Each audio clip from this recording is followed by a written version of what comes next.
Cosa Vostra.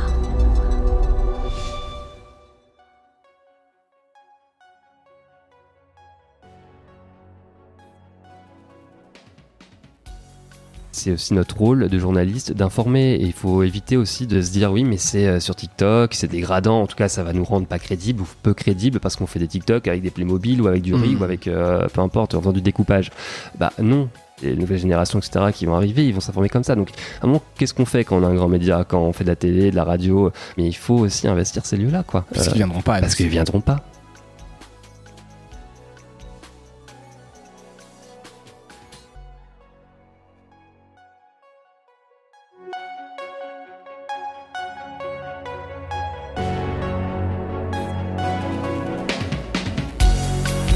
Bienvenue dans Mediarama, le podcast du futur des médias.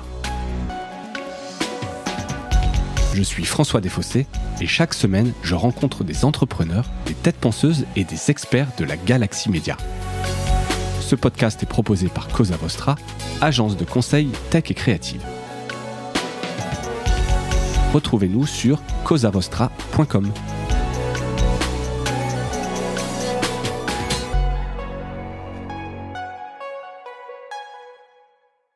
Bonjour à toutes et à tous et bienvenue dans ce nouvel épisode de Mediarama. Je reçois cette semaine Rudy Pupin. Rudy, bonjour. Bonjour François, bonjour à tous. Rudy, donc tu es journaliste vidéo chez Alternative Économique. Tu es un jeune journaliste, 25 ans. 27. Ouais. Bon, j'ai préparé cet épisode il y a 2 ans déjà. Ça fait 2 ans que je te suis, que je voulais faire. C'est pas grave, ça me va très bien. Voilà, donc j'ai dû voir traîner ça sur une vieille. T'as pas encore une fiche Wikipédia, une page Wikipédia? Non, mais pour en créer une. Voilà, faudra demander, appel à la communauté pour mettre à jour et qu'il y ait des infos fiables, notamment donc sur ton âge 27 ans. Et je te reçois aujourd'hui. J'ai déjà parlé de toi à ce micro parce qu'en fait, tu es derrière un des premiers comptes médias sur TikTok avec j'ai mis un petit succès d'estime et d'audience, mais plutôt quand même un vrai succès d'estime et d'audience. Et voilà. Et donc régulièrement, tu sais, nous chez Cosa Vostra, on travaille beaucoup avec les médias, donc on fait des benchmarks, on essaye d'évangéliser, d'aider les médias, et donc souvent, quand on doit parler de TikTok, on met en avant le travail que vous faites chez Alter Echo. Voilà, je me disais que c'était quand même intéressant de te recevoir pour essayer de décrypter avec toi, d'en savoir un petit peu plus sur ton travail chez Alter Echo derrière TikTok. Ça te va? Bah c'est très bien, je suis très content d'être là. Eh ben écoute, merci d'avoir accepté l'invitation. On commence par la carte d'identité. Alors, peut-être sur Alternative Économique, rappeler un petit peu ce que c'est, mais là, c'est plus quand même spécifiquement sur toi et ton travail. Je pense que on pourrait aussi faire plus tard un épisode sur Alternative Économique, parce que c'est quand même, il y a pas mal de choses à dire quand même sur ce, pas mal, en effet. sur ce magazine. Donc, comme je le disais, tu as été journaliste, tu es journaliste, mais tu as commencé à la radio, dans la presse locale, chez France Bleu. Oui, France Bleu Normandie, c'est ça, à Rouen. D'accord. Il y a combien de temps déjà? Alors, il y a 2 ans, j'ai quitté Radio France il y a 2 ans, j'étais pigiste Radio France pendant 2 ans, donc à France Bleu Normandie, et je suis arrivé donc à Alter Echo il y a 1 an et demi maintenant. Au service vidéo. Au service vidéo, qui n'était même pas un service quand je suis arrivé, ils ont créé un poste spécialement, donc un poste de journaliste TikTok, et D'accord. je suis arrivé donc en janvier de l'année dernière à Alter Echo. Ok, donc il n'y avait pas de service vidéo, et ça a été spécifiquement... Tu as été recruté spécifiquement pour TikTok. C'est ça. C'est un poste qui s'est créé. Il y a une concertation en interne et on a voulu toucher les jeunes chez Alter Echo et on a décidé, donc le service marketing a décidé de créer un poste spécifique de journaliste TikTok. Et j'ai répondu à cet appel avec beaucoup de plaisir. Que j'y connaissais absolument rien à la vidéo. Ouais, c'est ce que j'allais dire, parce qu'on parlait, t'étais à la radio locale, donc a priori pas trop de vidéos. T'es pas JRI. Non, j'ai jamais fait de vidéo, et même à l'école de journalisme, j'en ai pas fait beaucoup. J'ai appris sur le tas. J'ai créé quand même un compte perso juste avant d'être pris chez Alter Echo. Ouais. Un compte perso, pour m'amuser un petit peu, puis raconter aussi un peu l'actu qui n'avait rien à voir avec ce que je fais aujourd'hui. Et ça marchait plutôt bien, et je me suis dit ça me plaît en fait de raconter, de parler aux jeunes. Et ce poste en fait était taillé sur mesure finalement. Ouais, mais alors c'est marrant parce que et tant mieux, tu le fais, et on voit avec le recul que ça marche, mais j'imagine que sans expérience vidéo, peut-être que c'était il y a peut-être d'autres profils, des gens qui avaient plus d'expérience ou sur le papier plus légitime? T'as proposé quelque chose, t'avais un projet, pourquoi ils t'ont choisi toi? En fait, il fallait faire tout simplement une vidéo sur l'actu. J'avais fait quelque chose sur Facebook.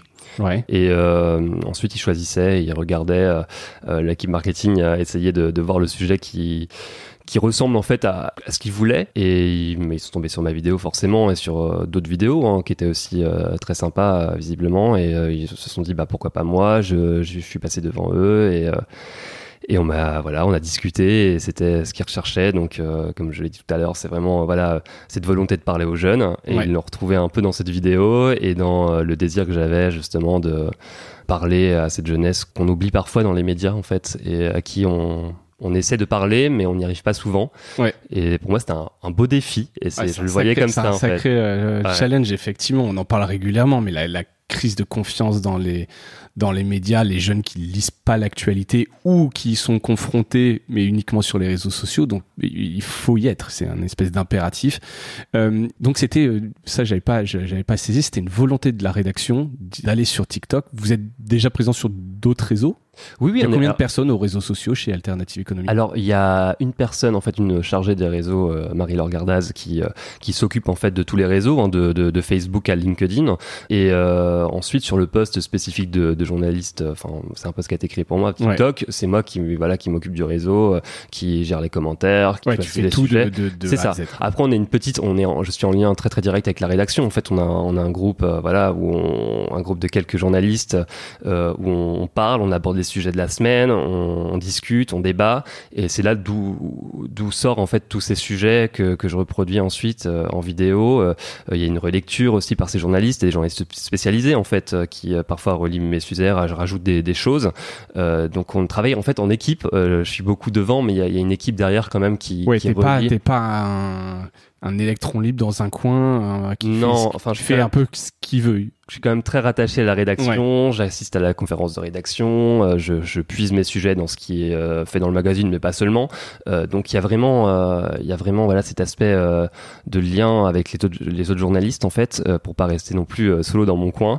Donc pour reprendre ta question, donc il y a une personne qui s'occupe des réseaux sociaux, donc qui est Marie-Laure, et je suis donc en dessous, et je fais des vidéos. En fait, je produis des vidéos pour TikTok et Insta aussi depuis peu de temps. Et c'est sur TikTok que vous êtes le plus présent. Vous avez atteint récemment les 100 000 abonnés.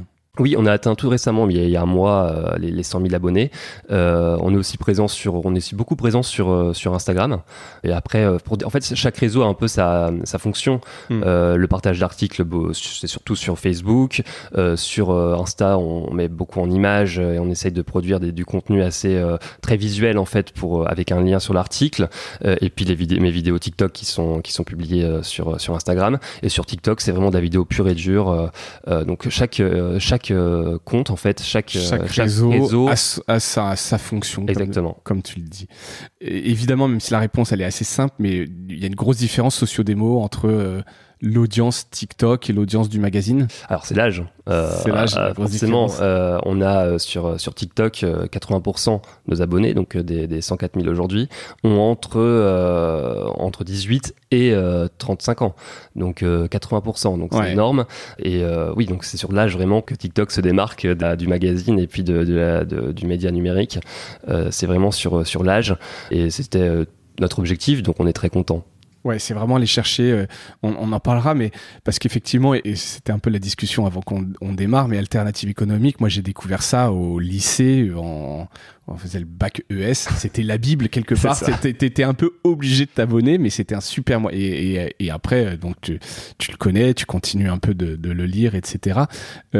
C'est plus votre principal canal de recrutement, là aujourd'hui c'est un peu cet objectif-là d'aller sur TikTok, c'est de la notoriété, c'est faire connaître Alternative Économique. Disons qu'on est beaucoup moins présent en effet dans les lycées, alors pour plusieurs raisons, mais il y a surtout la disparition de la filière ES.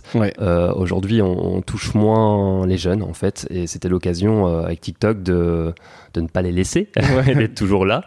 Et TikTok nous a paru idéal parce que c'est la plateforme du moment, et et c'est là où ils sont. Donc on avait vraiment cette volonté d'aller là où ils sont, d'aller les chercher là où ils sont, de leur parler et de parler leur langage en fait, Exactement. de parler leur langue sur TikTok. Et ça, c'est encore une fois, c'est un pari réussi, et c'est avec ce constat en fait, parce que depuis longtemps, enfin depuis les années 80 et la création d'Alter Echo, qui était un magazine à l'époque, on cherchait beaucoup vraiment à rendre l'économie accessible. Et ça passait justement par les lycéens. On était très présents dans les lycéens, donc avec les campagnes d'abonnement, mais aussi dans les CDI. Ouais. Aujourd'hui, avec la numérisation et multiplication des sources, des supports, etc., c'est beaucoup plus compliqué. Et on sait où sont les jeunes, et on sait qu'à un moment, faut vraiment y aller, parce que si on n'y va pas, qui ira? Et on a aussi eu la prime des nouveaux arrivés, en fait, finalement, parce qu'on était l'un des premiers médias, en tout cas indépendants, à aller sur la plateforme. Donc on s'est dit maintenant ou jamais. Ouais, c'est ça. Et il y a quand même une prime, tu l'as dit, plus t'arrives tôt, plus tu crées le rendez-vous, plus c'est facile de prendre de la place. Ouais. Même si c'est récent, là, tu vous le dites, ça fait 1 an et demi. D'autres on réussissent bien aussi. Évidemment, Le Monde sont à près de 850 000 abonnés, Le Figaro 170 000. Tu regardes un peu ce qu'ils font. Comment vous distinguez un peu de ce qu'ils font? Je regarde forcément ce qu'ils font, et c'est très très bien. Comment on se distingue? Je pense qu'on met beaucoup en avant le pédago, l'explication, et on parle d'économie aussi, ce qu'ils font peu. Donc on a vraiment nos thématiques, et les thématiques qui reviennent beaucoup, c'est l'éco, le social, l'environnement. On est identifié comme tel. Donc c'est ça qui nous démarque du Monde ou du Figaro par exemple, et des autres médias. Et après, il y a ce côté pédago et l'identité et l'incarnation aussi qui nous est propre. Et ils sont, au Figaro, elle est toute seule, la journaliste est toute seule, au Monde c'est vraiment une équipe, une grande équipe avec beaucoup de moyens, mais le fait d'être tout seul aussi, c'est une force, parce que il y a cette incarnation qui est double en fait, qui est vraiment très présente. Et puis il y a aussi la reconnaissance tout de suite que c'est Alter Echo avec les Playmo, et puis alors les Playmo, c'est vrai que je l'ai pas précisé, mais il y a une identité très forte. On est sur tu l'as dit, c'est pas de la vulgarisation, mais de la pédagogie. On vous expliquait des concepts, souvent animés un peu en stop motion, avec des Playmobil. S'il fallait un peu, alors toutes les vidéos ne sont pas comme ça. Il y a plein de choses, du collage, du post-it, des denrées alimentaires. Il y a pas mal de choses, mais c'est vrai que le symbole, c'est un peu Playmobil, quoi. Il y a pas mal de choses qui sont illustrées par des Playmobil. C'est vrai que pour expliquer, j'aurais pu le faire en introduction, parce que c'est une patte quelque part. On en parle souvent comme ça, quoi. Oui, c'est ça qui fait la différence aussi avec les autres médias. On a eu tout de suite l'idée des Playmobil. Ça m'est venu assez automatiquement, parce que c'est assez simple pour illustrer les personnes, et peut aussi raconter une histoire, parce que c'est ce qu'on fait beaucoup. On met beaucoup en scène. Le Playmobil s'appelle Adeline. On explique un peu l'histoire. Elle fait face à ça. Elle a touché le RSA. Maintenant, elle le touche plus parce qu'il y a eu la réforme, etc. Donc, on essaye vraiment de parler aux gens comme ça, et de mettre en scène justement les Playmobil, ou de faire du découpage, etc. Et en fait, c'est un peu aussi l'ADN de TikTok, parce qu'on aime les gens, ils aiment beaucoup voir des choses pas si chiadées que ça, avec qui peuvent reproduire aussi chez eux finalement. Ils veulent pas que ce soit très professionnel, il faut pas que ce soit trop pro en fait sur TikTok. Il faut que ce soit vraiment assez simple, très simple. C'est une bonne question. Ça marche mieux quand c'est pas trop pro, ou ça sert à rien d'être trop pro, ça aura pas plus d'impact? C'est une bonne question, mais je pense que ça marche mieux quand c'est ça attire plus l'attention en fait quand c'est pas pro, parce qu'on n'a pas l'habitude de voir ça. Plus c'est original, plus ça attire l'attention. À la base, c'est une plateforme de divertissement, de danse. Ouais, bien sûr, de danse. Très B2C, même si c'est pas le bon terme, mais en tout cas, c'est des gens qui se suivent. C'est pas un truc de professionnel, quoi. C'est pas YouTube. Non. J'allais dire c'est pas YouTube, mais même YouTube, ça a un peu changé. Mais en tout cas, je vois ce que tu veux dire. C'est le côté un peu plus DIY, artisanal, attire un peu l'attention, etc. C'est vraiment le côté artisanal, et forcément tout se joue dans les premières secondes. Donc, plus c'est artisanal, plus les gens vont rester, et plus le message passera. Et donc je pense que oui, en effet, moins c'est pro, moins ça semble pro, parce que ça reste pro pro. Enfin, c'est assez délicat. On en parlera peut-être après. Les difficultés qu'on a aussi à ne pas brouiller la frontière entre du journalisme et de l'influence, etc. C'est compliqué sur cette plateforme. Mais en tout cas, faut rester pro. Mais forcément, il y a le côté pédago aussi drôle ou dans la façon de présenter qui est importante parce que c'est grâce à ça en fait que les gens restent. La forme est méga importante sur ce réseau. Ouais, non mais c'est clair. Donc et on va en parler effectivement. Juste je termine sur la carte d'identité. C'est quoi tes indicateurs de succès, tes KPI sur TikTok? Alors nous, le succès, c'est surtout le nombre de vues en fait qu'on fait. Donc on fonctionne par mois en fait. T'as un objectif de vues? Non, on a des objectifs d'abonnés. Qui pour le coup ça dépend en fait parce qu'on a des périodes où c'est un peu plus creux et on se met vraiment pas la pression là-dessus mais en termes de vues oui c'est important parce que souvent on fait toujours le même nombre de vues à peu près par mois. Alors j'ai vu quand même c'est disparate, vous atteignez régulièrement quand même les centaines de milliers de vues, des 800, 900, j'ai pas vu de millions. Si, il y a plusieurs millions, oui, il y a plusieurs millions, il y a quelques vidéos qu'on fait 1 million. Ce qui est fou, certaines, c'est quelques milliers, t'arrives à prédire ça? C'est très varié. Ah non, c'est très l'algo est très très très opaque. c'est assez fou. Ça dépend de beaucoup de choses et à vrai dire, on ne sait pas vraiment de quoi ça dépend. Après, j'imagine quand même il y a des sujets un peu plus, je sais pas, dans l'air du temps ou sur les grèves ou les émeutes par exemple. Non, oui. Il y a des sujets que tu sens un peu spontanément qui vont marcher. Oui, il y a des sujets aussi que je sens pas et qui marchent. C'est ça qui est assez intéressant. Ouais. Et clairement, on a fait quelque chose sur la pornographie. Sur les sites, sur la législation. Qui risque d'être bloqué si la législation se change. Et je pensais pas que ça allait marcher autant. Et on a fait des centaines de milliers de vues. Je sais plus combien exactement, plus de 600 000 en tout cas. Donc c'est assez fou. Donc c'est très aléatoire en fait. Et c'est même très frustrant par moment parce que on prend beaucoup de temps à faire des sujets qu'on pense on pense que ces sujets vont marcher, finalement ils ne marchent pas vraiment, donc finalement on ne sait pas vraiment. Ouais, parce que tu vois LinkedIn, il y a des gens qui essayent de craquer un peu le code et tu sais qu'il y a des règles de choses à faire et à pas faire pour que pas tweaker l'algorithme, mais pas loin sur TikTok. Non, il y a quand même des bonnes pratiques, savoir, je sais pas, l'heure de publication ou mettre un lien ou pas mettre de lien. Est-ce que tu as des petits cercles où si dans les 5 minutes tu as des gens qui like ou qui, tu vois. Alors ça c'est marrant, oui, il y a eu ça pendant longtemps et ça change beaucoup. En fait, au départ, quand je suis arrivé, donc il y a un peu plus d'un an, ce qui pour moi comptait, et je savais si la vidéo allait marcher dès les premières heures, à partir d'un certain niveau de like ou de vues. Aujourd'hui, ça bloque. Donc si par exemple ça faisait, je sais pas, 1000 likes dans les 3 heures, je prédisais un succès. Et le lendemain, ça montait et ça marchait bien. Aujourd'hui, c'est beaucoup moins le cas. C'est beaucoup plus dans la durée. Il peut y avoir une vidéo qui fait 1000 likes effectivement, mais le lendemain va stagner, sur le lendemain aussi, peut-être encore le surlendemain, et puis le week-end d'après va éclater d'un coup. Donc en fait c'est incapable de prédire. Voilà, on est incapable de prédire.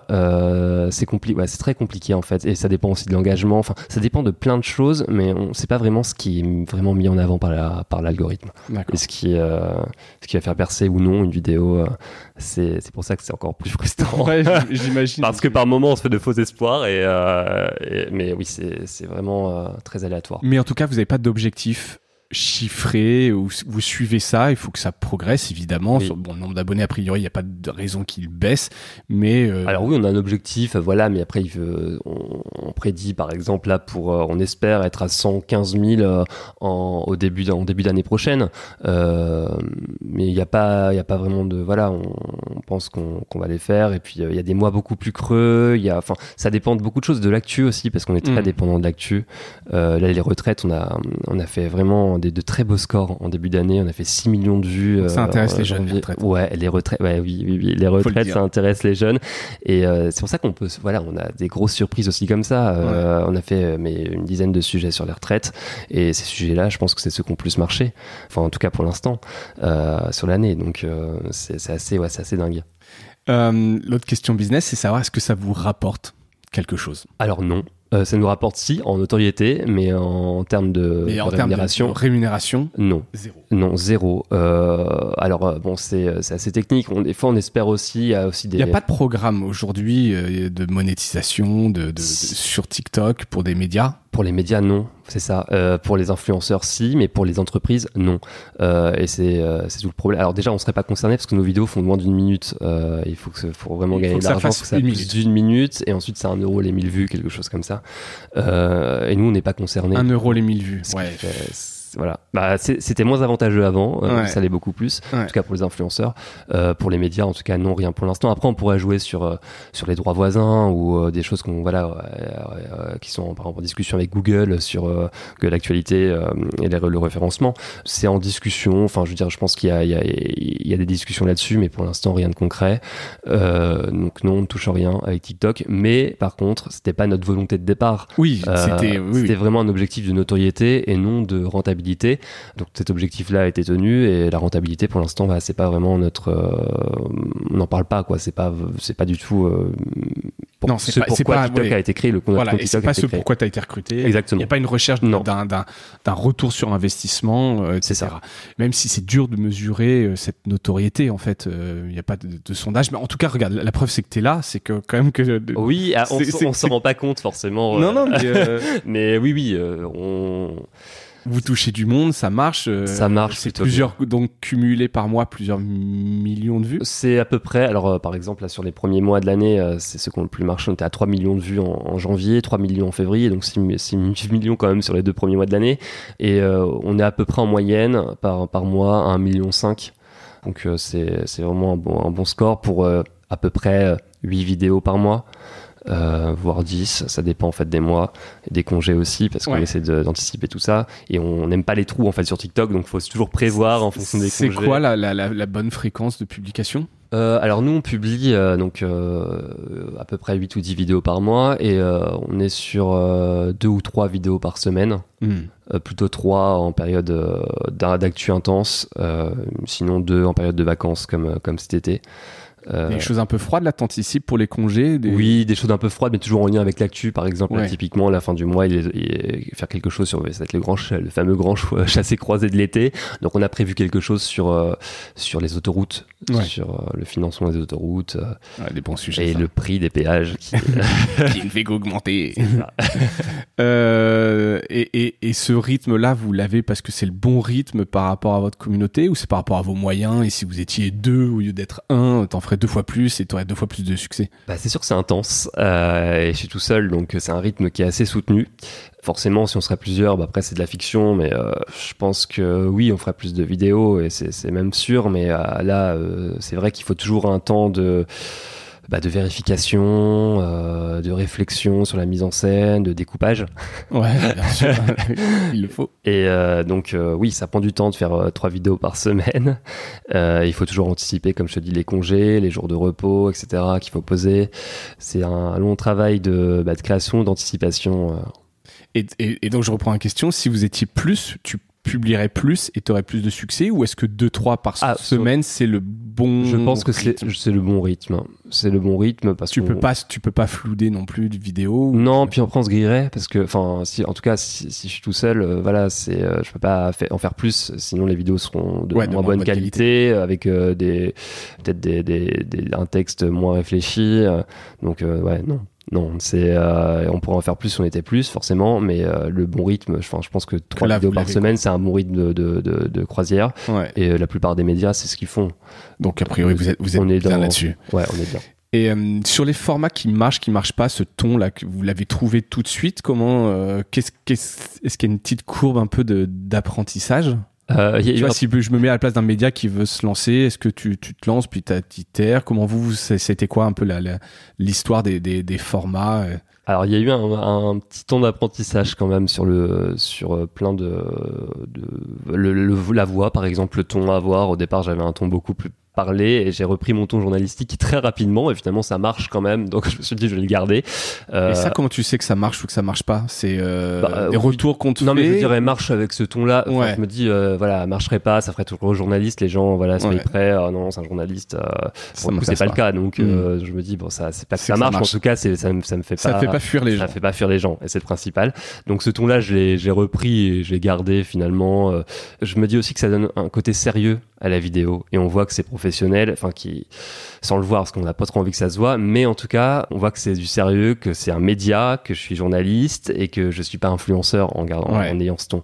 Donc au départ j'ai réfléchi, est-ce que je dois le garder, est-ce que je dois parler plus lentement, etc. Et finalement je me suis dit bon ça marche, ça me fait pas défaut, donc je le garde et ça donne justement, on garde cette frontière en fait un petit peu entre le journalisme et enfin on voit que c'est un média quoi. Ouais, c'est un ton juste à trouver, hein, effectivement. Parce Oui. que tu vois, tu parlais des influenceurs. Enfin, moi, j'ai des enfants de 10 et 11 ans et j'essaie régulièrement de leur montrer la différence entre un média, un influenceur. Tu peux être un bon influenceur qui fait des choses super, mais il y a aussi énormément de merde sur Internet. Je pense à Lama Fâché, c'est un exemple parmi d'autres, mais qui est presque sur un ton parfois de médias, etc. Comment est-ce que là-dessus, vous vous assurez, vous, d'être justement perçu, les gens qui connaissent pas Alter Echo et qu'ils puissent savoir tout de suite que c'est sérieux? Bon, moi déjà c'est indiqué dans notre bio pour les gens qui vont jusque là, donc qui osent cliquer sur le Alter Echo en rouge en haut à droite pour aller voir le reste de nos vidéos et les autres vidéos qu'on réalise. Et ensuite, comme je te l'ai dit, le ton et l'info, etc. Mais c'est vrai que c'est compliqué et c'est essentiel pourtant d'avoir cette frontière parce qu'on trouve tellement de tout sur les réseaux et on fait pas forcément la différence. Alors nous forcément on est journaliste donc on l'a fait et puis mais beaucoup ne font pas la différence entre un média et un compte perso ou un créateur de contenu, créateur de contenu, voilà c'est ça. Ouais. Et donc ça passe par le ton et mais c'est compliqué, c'est encore tous les jours on réfléchit à comment garder cette frontière en fait entre les deux en essayant, enfin c'est assez délicat parce qu'on essaie de la brouiller aussi. Oui, parce que de rester dans les codes un peu de l'entertainment, c'est ça, et que ce soit fluide, fun, sympa à regarder, tout en ayant un fond ultra sérieux et pédagogique, quoi, et pas être chiant. Exactement. Et c'est toute la complication. Et c'est jamais gagné. C'est jamais gagné, c'est ça. C'est très compliqué et c'est vrai qu'on y réfléchit à chaque fois. On essaye de trouver cet équilibre en fait. Ouais. Il y a des formats que vous avez testés qui marchent pas? Oui, justement tout ce qui est un peu chiadé, où on a vraiment des vidéos bien travaillées.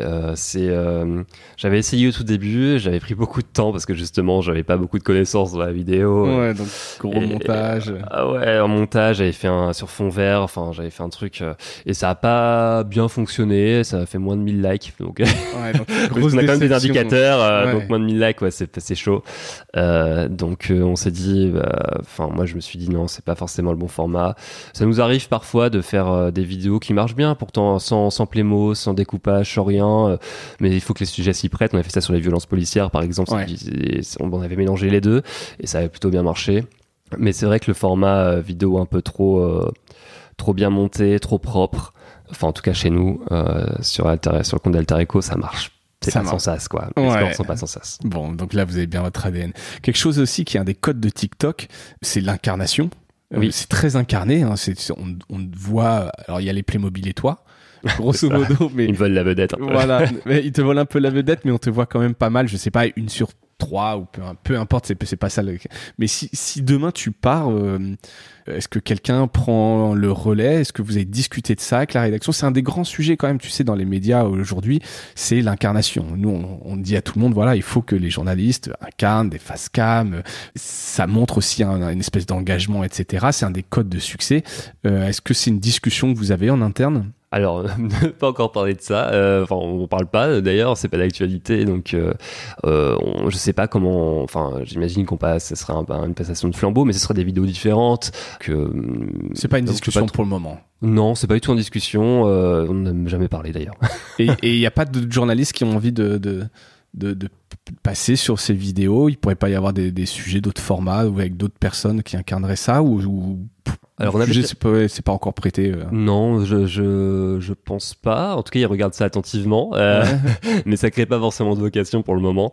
On a eu, oui, Christian Chavagneux, donc Alter Echo, un des journalistes d'Alter Echo, qui a éditorialiste d'ailleurs, qui a fait des vidéos sur YouTube. On a testé des choses, mais il n'y a pas de journaliste qui voudrait faire ça à plein temps et qui voudrait faire du TikTok pour l'instant. Enfin, en tout cas, il n'y a pas un journaliste qui se dit un engouement autour non, de ça. En tout cas, ils viennent parfois m'aider quand j'ai besoin de main. Oui, j'ai vu, ou même derrière des masques, etc.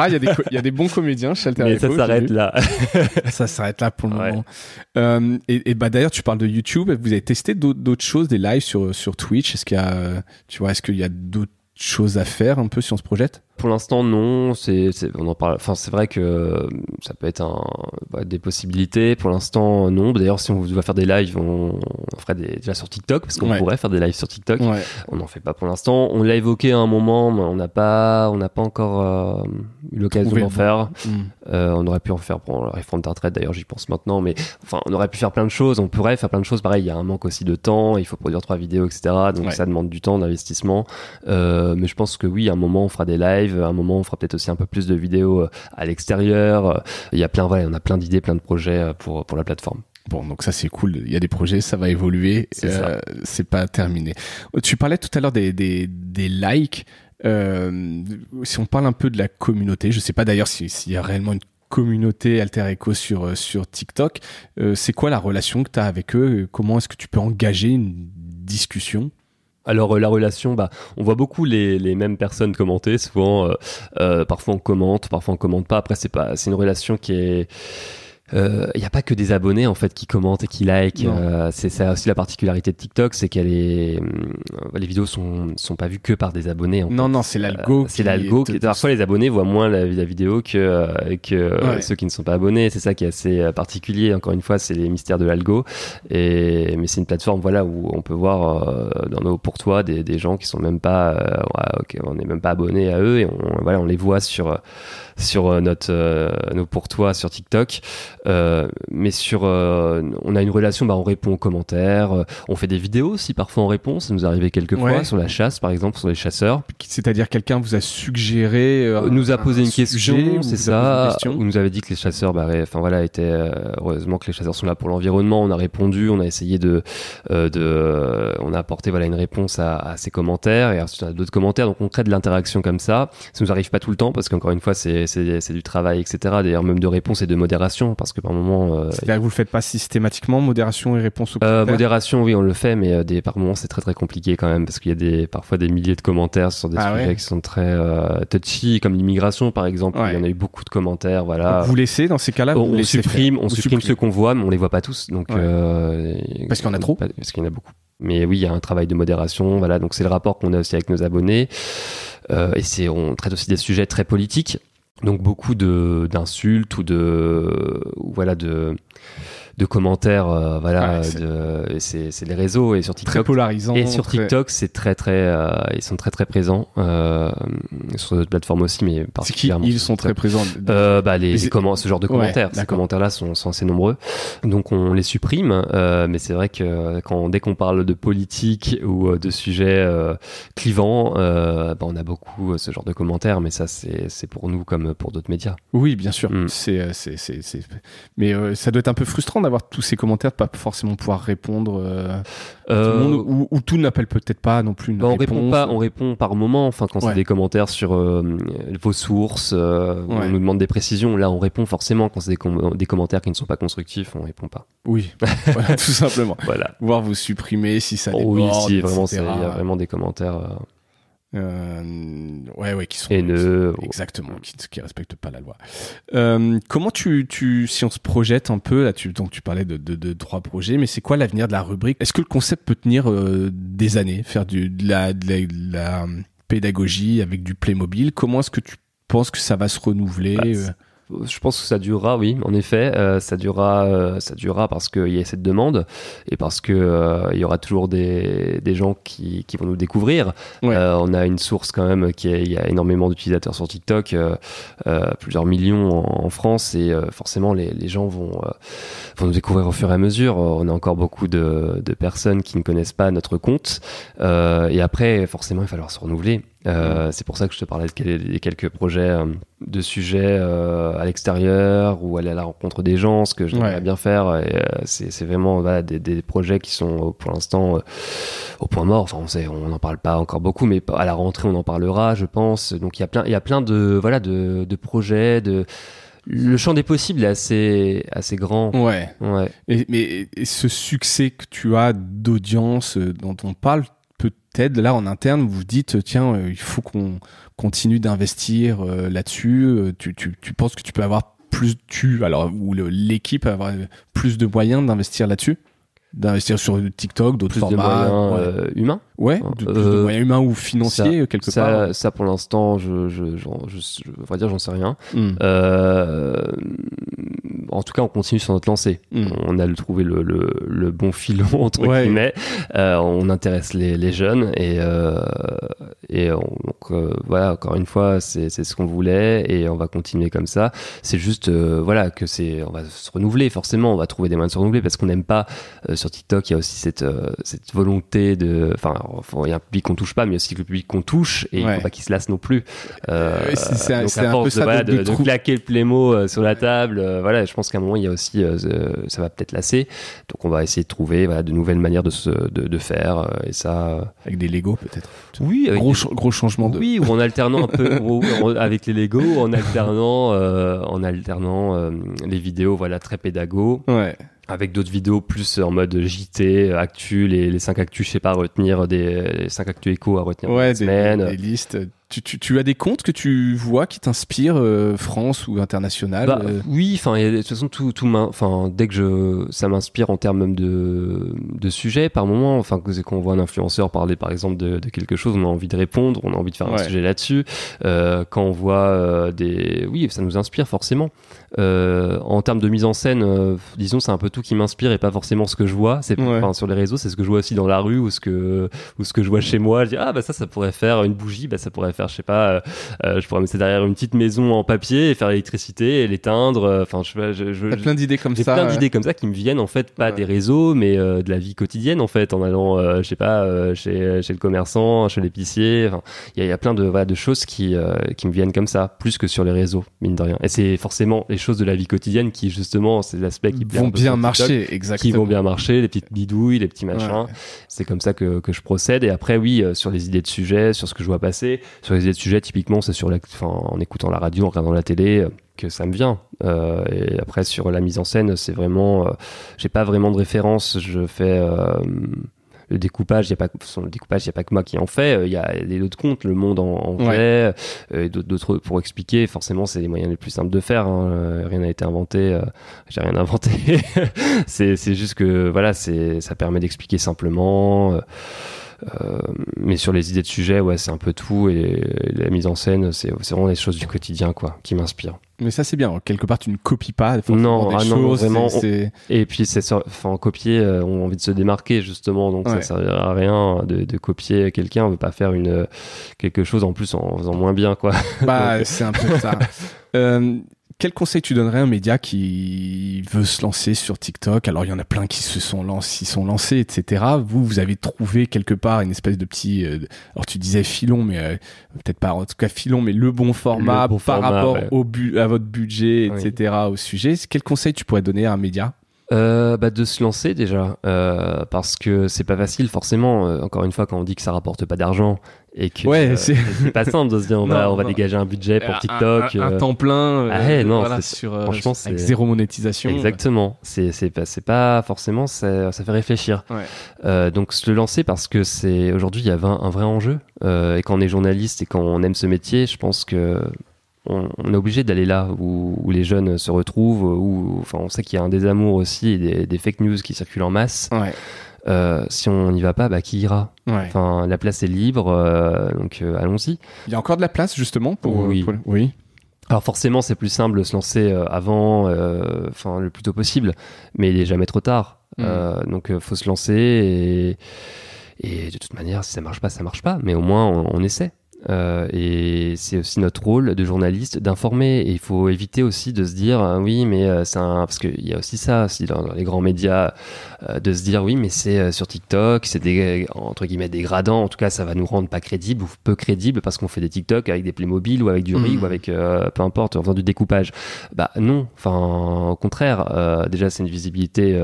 On va vers les jeunes, donc ça prouve qu'on a envie, cette volonté d'informer des gens qui sont complètement décrochés de l'actu au possible.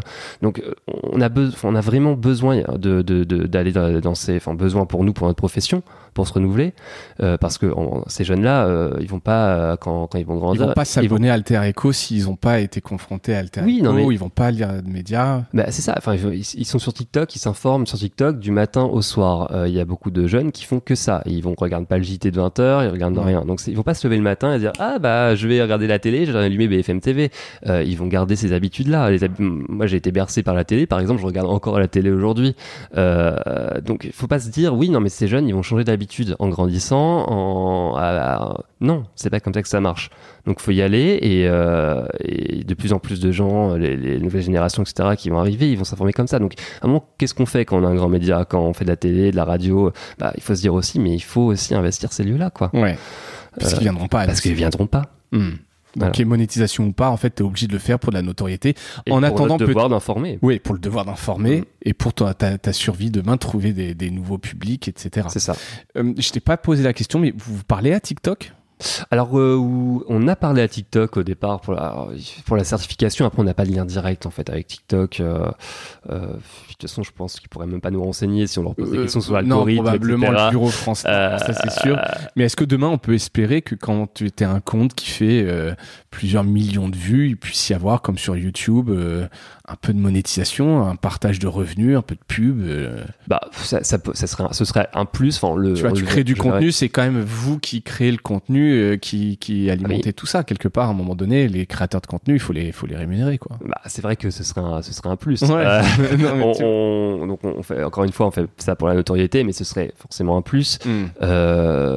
Après, oui, il y a de l'espérance. Enfin, j'espère, mais il faut de l'espérance, mais j'y crois. En tout cas, pour l'instant, c'est pas d'actualité et je sais pas quand ce sera ça. En tout cas, il faut pas se lancer sur TikTok pour une monétisation à court terme. C'est plutôt de la notoriété, de devoir d'informer et toucher des nouvelles audiences pour le futur. C'est exactement ça.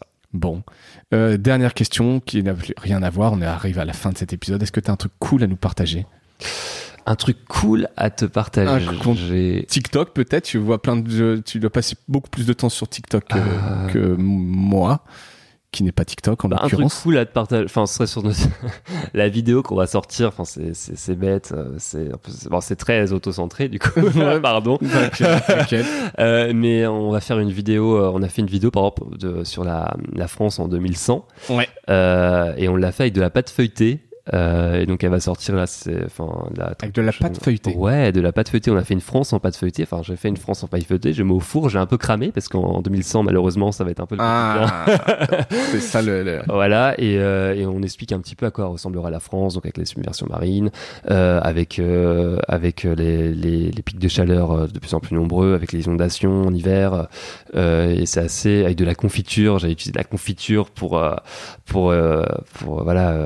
identifier les zones qui seront concernées. Donc on a fait ça de manière un peu sympa et un peu originale, et c'est le truc cool parce que je l'ai tourné là il y a pas longtemps, donc ça me vient à l'esprit comme ça. tu t'éclates bien en tout cas, et donc tu fais même de la pâtisserie.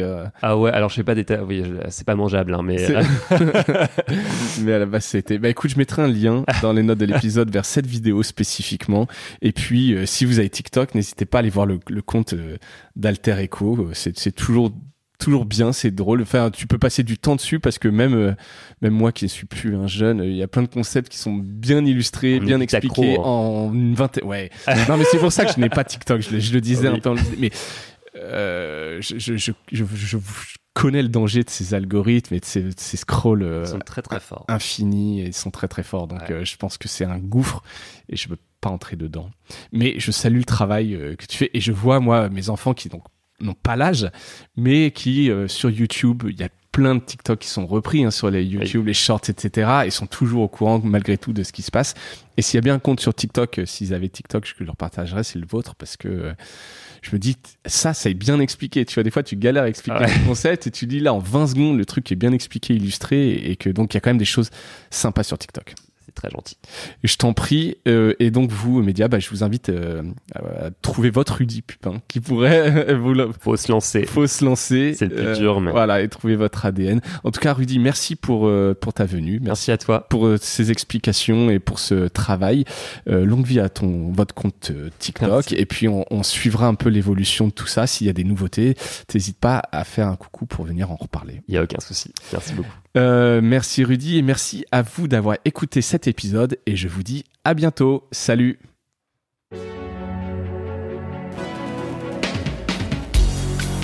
Voilà, Mediarama s'achève. Si cet épisode vous a plu, n'hésitez pas à le liker et le partager. Et puis, si vous souhaitez être accompagné par notre agence Cosa Vostra, contactez-moi par mail mediarama@cosavostra.com. Portez-vous bien.